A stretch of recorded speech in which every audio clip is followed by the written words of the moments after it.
आज आहे गुरुवार, संकष्टी चतुर्थी. मी देवीची अशी पूजा करून घेतली. देवीची पूजा करण्या अगोदर मंदिर स्वच्छ करून घेतले, पुसून घेतलं आणि बाहेरचा सभामंडप पण धुवून घेतला. आणि आज देवीला भरपूर अशी फुलं होती, जास्वंदीचे 2-3 प्रकारचे, चाफ्याचे. आणि साईडला मी गुरुदत्तांचे पारायण करते, त्याची पण पूजा करून घेतली. नंतर गुरुवार असल्यामुळं औदुंबराच्या झाडाची, आणि औदुंबराच्या झाडाला इतके छान औदुंबर लागलेत ना, की एकदम असे लाल लाल झालेत. मी ते 1-2-3 काढून पण बघितले, तर त्याला आतमध्ये मुंग्या किंवा चिलट लागलेलं नाही आणि खायला चव पण खूप छान लागते.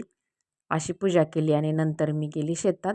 आज गव्हाला पाणी द्यायचं होतं आणि पाणी चालू केले. पाणी गव्हाला देत देत मला आज गव्हासाठी युरिया टाकायचा होता.